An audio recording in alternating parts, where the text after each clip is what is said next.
Hey students, it's Mr. Fisher here, reporting from room 204 at Point Pleasant Borough High School. Today, I just wanted to spend a little time to help you prep for the stock market game. Ultimately, one strategy is to not put all your money into one part of the market, and to put your money into companies that do different things, or companies that maybe go when the economy is good, they go up, or other companies that even when the economy's down, these companies stay pretty steady.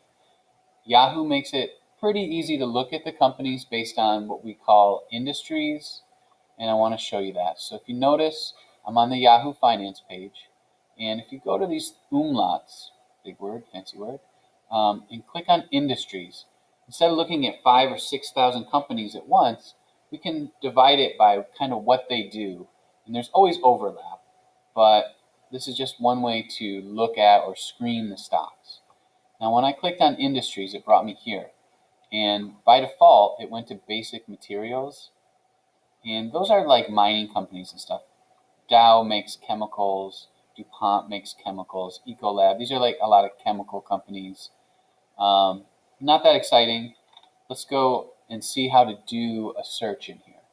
So you actually click this blue edit button, and I'll just cross out basic materials, and I'm really not interested in this GS exchange. It's for another time. So New York Stock Exchange and the NASDAQ are the two main stock markets in our country. To search a sector, I'll click Add, and here's where you can see them.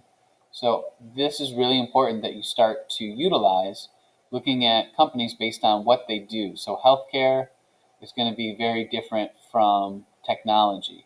Technology is going to be very different from consumer defensive.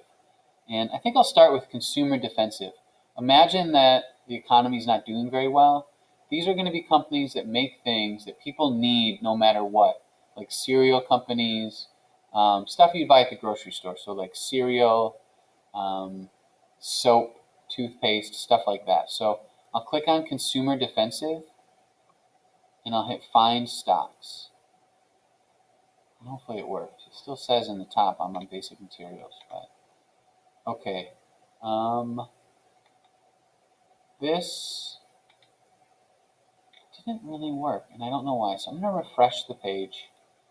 For some reason, it did not actually do the search for me. I'm going to try again. I hit edit. I'm going to get rid of basic materials and that. And sector is consumer defensive, things that people buy no matter what. Maybe I'll hit close on that first and hit find stocks. Okay, so this worked better. So now we have a list of, there's only 90 companies that came up. So one thing I really like to do is to switch the rows to the max, which is 100. So these are going to be companies that make things that people buy no matter if they're feeling rich, if they're worried about the future, if they're excited about the future, they're going to shop. So you see like Walmart, Coca-Cola, Procter & Gamble, they make a lot of soap products.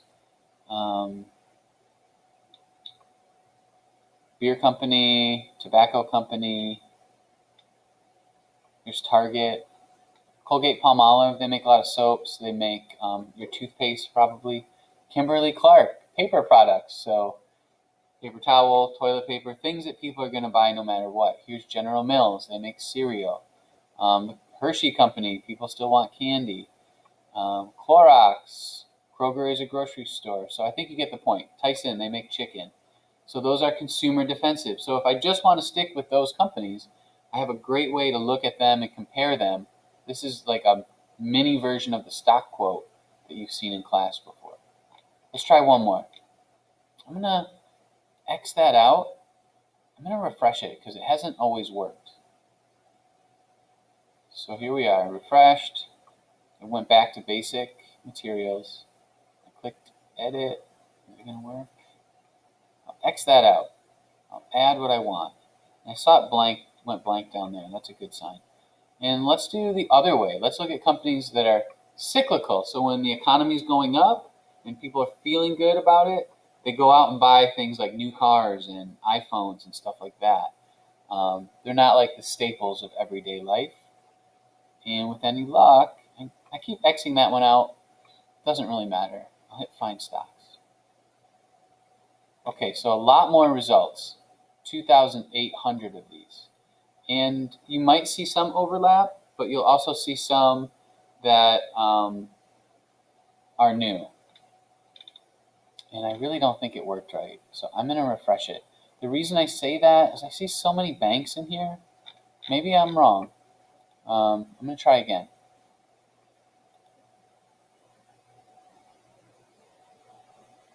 So I'm just going through here again.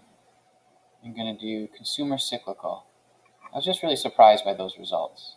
I'm going to X that. Find stocks. Okay, this looks better to me. Only 226 results. So, you know, Yahoo is free. You got a bunch of ads. It doesn't always seem to work right. For some reason, when I close this little box right here and then do find, no, look, see how it bumped up? So it doesn't seem like it's working great. One more try. Refreshing.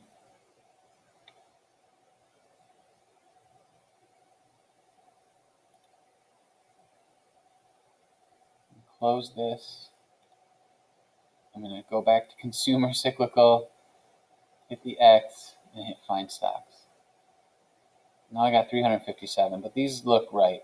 So although with the pandemic, a lot of people have been buying everything on Amazon, to own the Amazon stock, to actually buy the company stock, that's something that people tend to do when they feel like things are going well. Alibaba is kind of like the Amazon of China. Tesla is a good example. People only buy new cars or jewelry or fancy shoes when they feel like things are going well in the economy. So General Motors, another car company. Las Vegas Sands, I believe that's a casino. eBay is another place where when you have disposable income, you're feeling good, you go out and buy stuff. Marriott, when people are feeling poor or the economy's low, they're not going to go stay in a hotel. So just a way to look at the market without being overwhelmed by the whole thing. By using this industries or markets, another way to say it, we can cut through and look at companies based on what they do. The reason we're going to do that is so that we're not putting all our money into one part of the economy. So if I only put my money into these companies, chances are, especially in the world we're living in, that I'll lose money. So the goal is put a little here, a little there, balance your portfolio. So if some is up, you're making money, and maybe offset your losses. And overall, it's just a way to invest. Not my best video, but it is what it is. I'll see you guys in class. Take care.